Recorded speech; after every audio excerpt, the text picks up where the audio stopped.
SubhanAllah, Brother Mustafaa, that was so powerful. I mean, we've read in our history books and we're learning in our history classes what happened to them, but to see it presented like this, it's a completely different experience, leaves us speechless. And um, it's one question, like I know even our girls, we were having discussion about this yesterday, talking about other issues, talking about slavery and all of that, and girls had asked this question, when they see, when they hear of treatment as oppressive as what you spoke right now, I mean, and when you see it, then it's like, okay, things like this actually happen, and it was a human that subjected another human to a condition like this. So what allows a human being to come down to that level? Well, It's a real it's a tough question to answer. The first thing that I think happens is that people have to not see you as human, and they didn't. That was the critical piece, is they treated a lot of the people who were enslaved were treated as animals, as property. They didn't see them as human beings with the rich fullness of life. They saw them as property, as like they would a horse, or even worse, because they don't even beat their horses. And so, that's the first thing, is to kill the image of the folks in the minds of people first, to make them less than human. And once they're less than human, then it's at least in their mind, it's hard for me to comprehend. But once they're less than human, it's much easier for people to regard them as something other than a human being. And that's what happened. And there was rallies, and I often wondered as a child, why is it that these people hate us so much? You could say now, they associate Muslims with 9/11, and that's the reason. Okay, I got that piece. But we didn't have a 9/11. We didn't have, many of our folks even served in the military. And in every institution in this country, we had segregation and degradation and all the things that go with it. So it's really hard for a normal person to actually put that in to understand that type of thinking. Like, what would cause someone to think like that, and to carry it on for so many years? You're talking about hundreds of years, 246 years right, in officially in slavery, and then right, another 100+ years of Jim Crow and so forth. right. So I get, when you think about it, like, okay, what was their crime? And then you just one thing comes to your mind: the crime was the color black. That's it. Yeah. That's Yeah. it. It's unbelievable. Girls, the floor is open for Q&A. Please feel free to ask questions. Take advantage of this opportunity. Anybody? I think everybody's just speechless, because we talk about these things, but to, be visually presented like this in such a powerful way, it just takes you to you connect at a different level. And I think it is so important for our girls to see this instead of just reading about them or having discussions about them, putting face, bringing the victims to the front. Right. It's very enlightening, Let, definitely. let me say this. When I went, I didn't go there blind. I mean, for one thing, we were always taught to study our history. I mean, in the early schools, we had all this information. And, my maternal grandfather was born in 1865. 2 months, he was born 10 months after the 13th Amendment, which freed the folks that were enslaved. So my great grandparents were enslaved. And my grandfather died in 1966, 2 years after the Civil Rights Act of 64, and a year after the Voting Rights Act of 65. And I took a lot for granted until I got older, that, what did he see that whole time. So when I went to Birmingham, and I had been there before because I did a project for the state of Alabama, but it wasn't as, I didn't get into this type of thing that deep because I knew it. But when I went back and I was in the Birmingham Civil Rights Institute, and I don't know what happened, but this guy was explaining all the 800 amendments and how the real simple things that people had to do that were legislated by law. You couldn't look people in the eye. That was a law. I thought it was just a cultural nuance. I didn't think it was a law. I didn't know it was a law. And I was sitting up there listening to it, and I just started crying. I wasn't boo-hooing, but I couldn't stop the tears. I had to leave the room. And that was knowing what happened. And so I don't know what caused me to have this visceral reaction, but I couldn't stop for at least a couple of hours. We went from Birmingham to Selma, and I was in tears the whole time that we went. So I don't understand. Even now, I don't know what caused me to do that. I know that all my folks, my mother's families, is from Russell County, Alabama, and my grandfather had migrated to the north with all 14 of his children and his wife. So, you know, who knows? It just hit you all of a sudden, and it just happened. Right. Absolutely. I have some students texting me questions here. Can you take a look at the chat box, Brother Mustafaa? The questions are there. Sure. Yeah.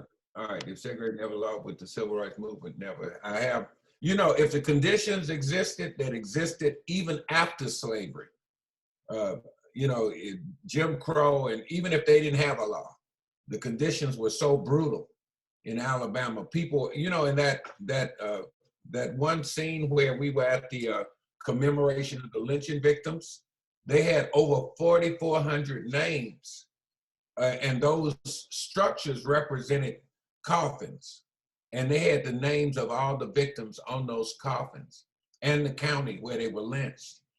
And outside in the yard, once you leave the physical structure, outside in the yard, they had just a bunch more that they hadn't even hung up yet.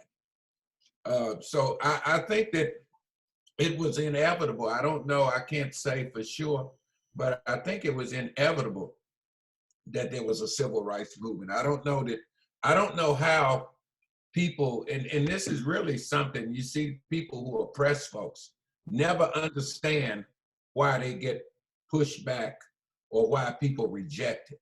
They never can understand. They think you're supposed to capitulate to what's going on. And you'll find that even in any power relationship, that the people in power would say, well, I don't know what's wrong with them. Like, they know where their place is. Why don't they just stay in it? And you find that in the larger or the smaller relationships, so people with power will not capitulate. They will expect you to capitulate and to go along with the program. And if you don't, then you're going to have some problems. One of the things that really struck me too, and it always does, is how the law is used capriciously against whoever we want to use it against. That the law is not the law of justice that we think it is. That people actually made laws to give credibility and justify, you know, the situation. And then if you broke the law, then you were a lawbreaker, a criminal, a thug, or what have you. So that was something else that actually struck me, was, and it still does. I mean, we have that same issue today. That you see them put a lot of laws in place that may not be fair, so that you know, they have the substance to back up what they're saying. So I think it would have happened. I don't know how we would have gotten around it. What role did women in churches play in the civil rights movement?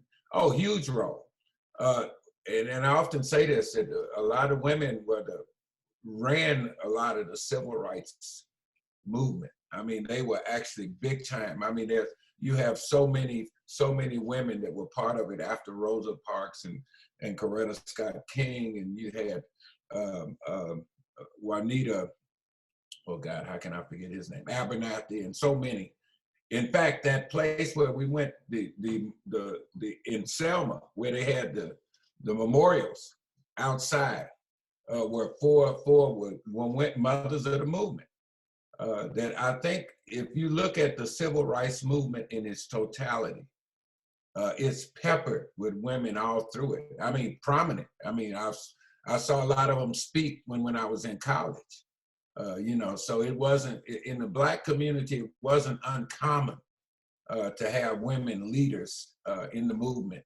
And we had many women who actually led the church.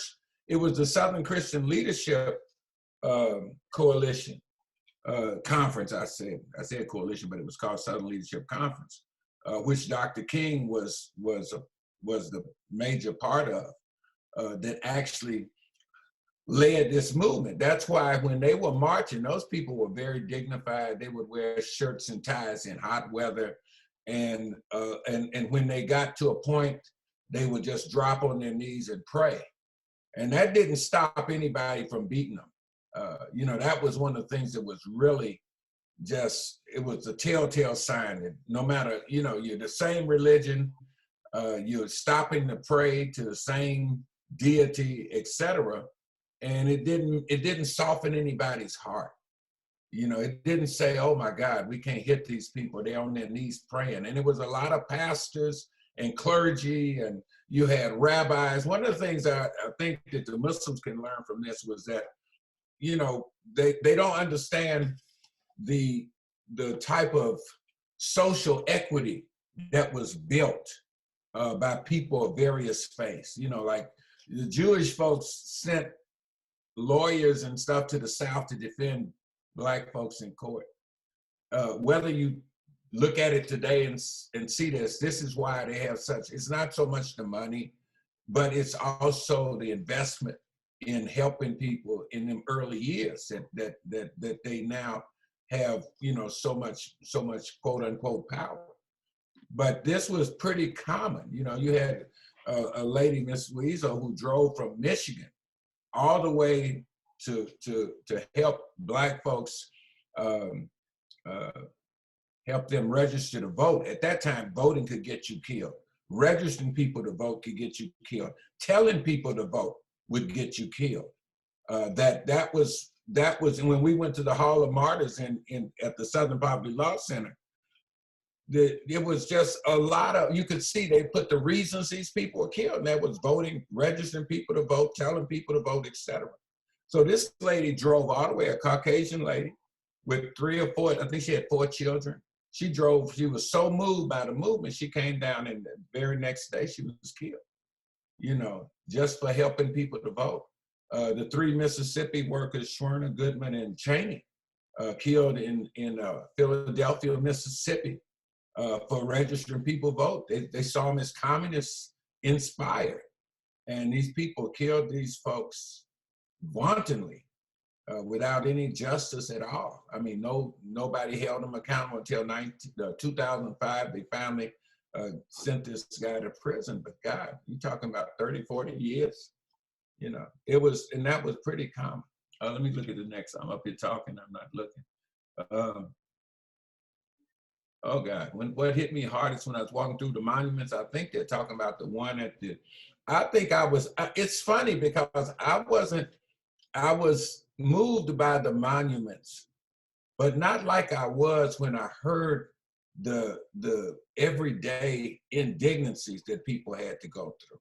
I don't know why that is. I think by that time I had cried out, you know, I didn't have any more tears left. And so, you know, when I went through there, it was really sombering. It was just, you know, it's like walking through a graveyard. And even worse, because, you know, those people didn't die of natural causes. That many were not just hung, but mutilated. They used to mutilate people and even send body parts via mail. They made postcards of the event and sent them to their family members and said, wish you were here, just like it was in Florida or in the Bahamas somewhere. You know, and the real inhumanity of doing something like that.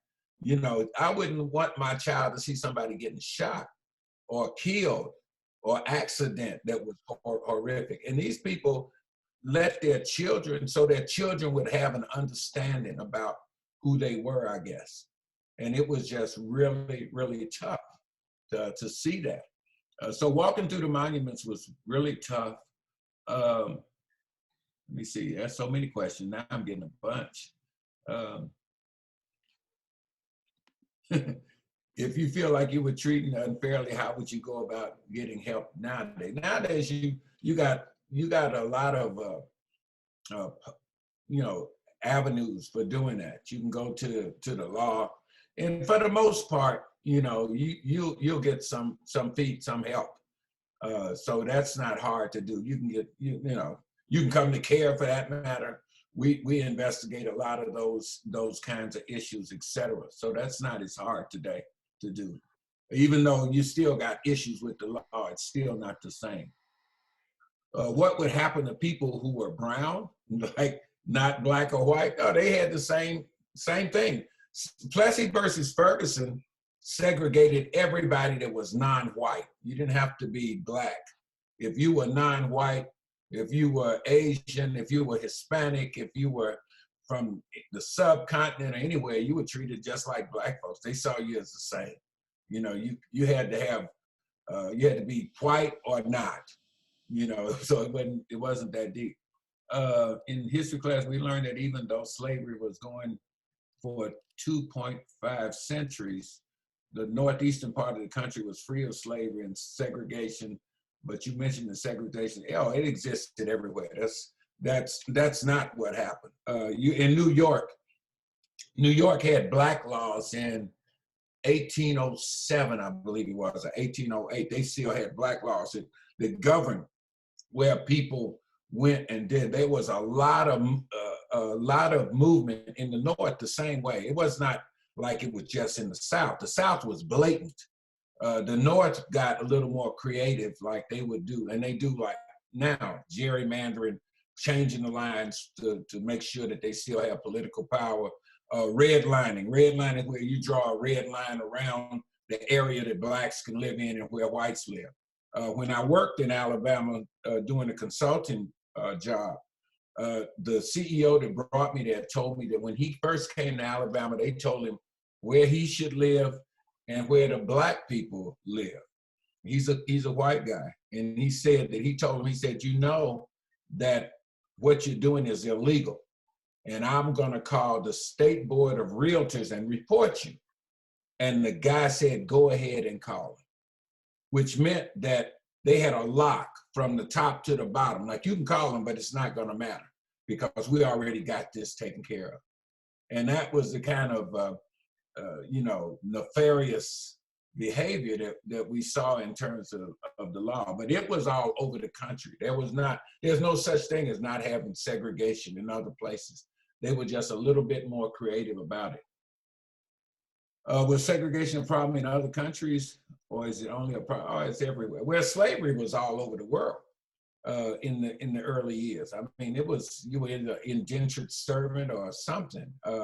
The difference there is that you could work your way out of it. In America, the slavery was perpetual, meaning if you were slave, your kids would be slave, their kids would be slave, and so forth and so on. Even in 1870, when they said all men had the right to vote, which literally, you could say gave black men the right to vote, but not if their grandparents had been slaves. So they had the grandfather clause that would keep you from voting, even though all men got the right to vote in 1870. Of course, women didn't get it until 1920. And then when they did get it, it wasn't all women, it was white women that got the right to vote. It wasn't until the Voting Rights Act of 65 that we saw a little bit more freedom in terms of voting. But yeah, it was, even after all these, why do people still have stereotypical mentalities? Because it's cultural. I mean, it's hard to get rid of stuff that you have. Everybody is affected by that. If you see images of folks and you get the same information and it's passed down from generation to generation, I don't care who you are. Black people have stereotypical ideas about themselves that's been hard to get rid of. because we all get the same information. All you have to do is be alive and have a brain. And if you get that information, you're subject to it just like everybody else. You're not void of it just because you went through the trials and tribulations of segregation. You still get it because and it's something that you have to constantly be vigilant about as an individual because it really does have an impact on you. Let me see, did I answer all of them? I'm probably not. What happened? People are brown. What did women do? What hit you the hardest? I think I answered pretty much. If I missed one, I'm sorry. Why do people? Oh yeah, that was the last one. Yes, ma'am. That was that was so powerful, mashallah. You know, we have to bring you back. We have to bring you back to Inshallah. talk more. Definitely, you know, this was on so many levels. It was so refreshing. Like you said, you know, we read about this, we hear about this, but to have the visuals going along and connecting that information to the context or to the reality of the girls growing up here, I think that makes it so powerful and so engaging. And I know, you know, the girls, they really appreciated it. And we really wish we were able to do this in person. But before you leave, definitely I will be in touch with you to invite you more, inshallah. Sure. Also, any suggestions as to what we we can do as educators, you know, as the ones put in this position of responsibility to educate these girls. And I just don't mean educate in terms of GPAs. I mean educate in terms of life itself. What is it that we can do in order to groom these girls so that they know and they're aware of the space and they have it within them that, you know, you started at the age of 14, right? How can I awaken the conscience, or we awaken the conscience of our 14-year-olds here so that, you know, Well, there's they so much we can do. You know, I had the benefits of my parents were very involved with this. My grandparents were very involved. And then, you know, it was almost like a natural trajectory for me to get involved in civil rights work. Now, not my brothers didn't do as much as I did, but I think getting them involved in civic work of sorts. So, now, the civil rights is not for everybody. Not everybody can do it. It's a strange beast because you're trying to fight for your rights and you're trying to make friends at the same time. And sometimes those two don't go together. So getting people involved, actively involved in society, in helping other folks, which actually helps you to have more empathy. And definitely modeling it at the school, being, you know, just doing the right thing by what Allah tells us to do. You right, know, people talk about it, but you know, the Muslims have the same issues that many other folks have, maybe even a tad bit worse because, you know, they're not really living it. And living it makes the big difference. Not what you say, it's what you do. And what absolutely, people see is what's going to make the difference. So I think you're absolutely. on the path. You're on the path to doing it. So inshallah. Inshallah, inshallah, and definitely we'll seek guidance from you, counsel from you. Okay.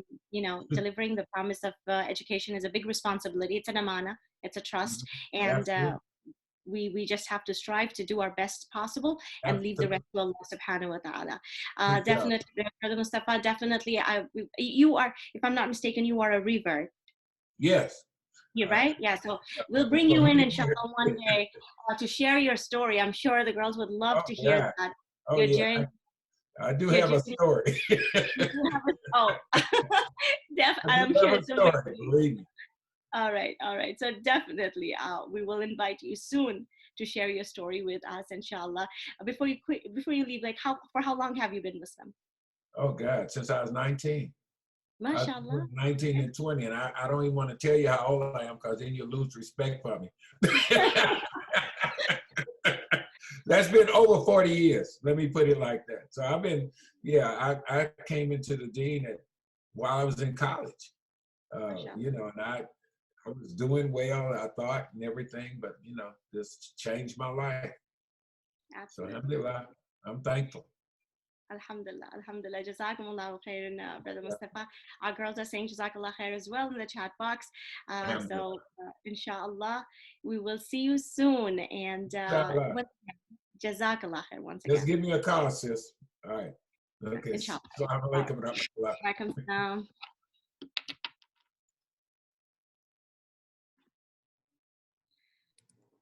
All right. Wow, that was unbelievable. MashaAllah. That was amazing. Can we stop the recording? Very inspiring. Very inspiring.